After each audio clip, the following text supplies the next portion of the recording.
The Gavaskar Border Trophy is not the only source that creates strong emotions in both India and Australia. In fact, both democracies are aligning their foreign policies and assisting each other's development in one way or another.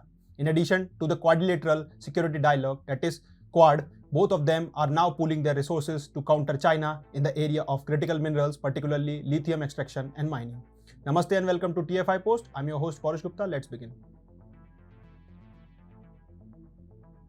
India has set an ambitious target of reaching net zero emission by 2070. For that, the Modi government has been giving faster impetus to renewable energy and even exploring for mines in foreign countries. It has gained another success as it is very well on the verge of tapping critical minerals including lithium and cobalt from 5 mines in Australia. Recently, the Minister for Resources and Northern Australia, Ms. Madeleine King, revealed that under the India-Australia Critical Minerals Investment Partnership, India had identified 2 lithium mines and 3 cobalt mines. India is considering processing these minerals back in Australia itself rather than exporting them back to the country.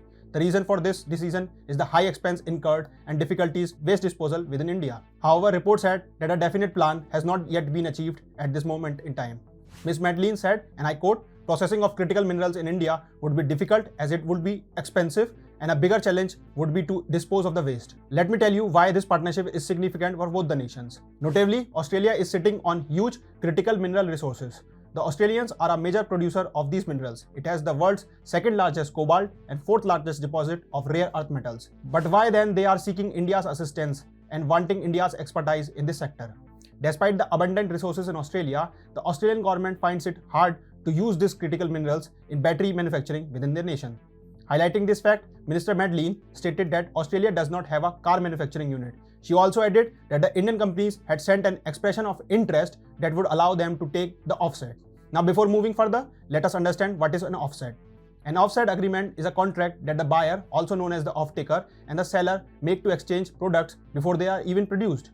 It is often employed for large-scale natural resource development projects like mining, oil and gas production.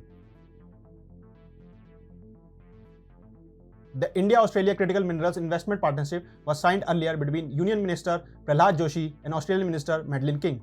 The agreement was signed earlier this year when Indian minister visited Australia. Back then, Parliamentary Affairs, Coal and Mines Minister Prahlad Joshi also visited Western Australia last year. He also visited Tianqi Lithium Energy's Kuantan lithium hydroxide refinery. Reports also highlight one crucial meeting at an industrial conference in Australia. The meeting took place between the officials of Ola Electric Mobility Private Limited and Raj Surendran, who is the Chief Executive Officer of Tianqi Lithium Energy Australia. Earlier, the Ola Electric Mobility signed a Memorandum of Understanding (MOU) with the Tamil Nadu government for a cell manufacturing plant in Krishnagiri. Mr. Surendran said, and I quote, "There is a potential for up to 4 trains at the Kuantan refinery, each with a production capacity of 24,000 metric tons of lithium hydroxide per year. These will be produced using spodumene mines and concentrated in Western Australia. With all 4 trains in operation, the plant will contribute 8 to 10% of global lithium supply." Australia has been seeking better access to India's agricultural markets. In exchange, the Australian government has hinted at giving India greater access to investment in mining and extract critical minerals that are used in battery manufacturing. Further, the Australian government is also considering India's request for a more favourable visa policy. As per Economic Cooperation and Trade Agreement between India and Australia, tariffs have already been significantly reduced by both nations in January this year. This has resulted in the entry of nearly 2.5 billion Australian dollars worth of Australian goods at the lower tariffs. The sharp increase in demand and forecast of shortages of critical minerals have caused a rise in the prices of every primary metal that is to be used to produce batteries. On that line, this tweak in demand and the shortage forecast have also increased the forecast price for lithium-ion battery packs. As per available data, the prices of lithium, nickel and cobalt have increased by 499%, 117% and 56% respectively between December 2021 and December 2022. It is worth noting that battery pack material costs somewhere around 50 to 70% of the total battery pack prices, and critical minerals are a key contributor to these battery packs. In the recent past, the Indian government has been striking the right chords, be it the discovery of lithium reserves within India or outside in nations like Argentina or the recent one in Australia.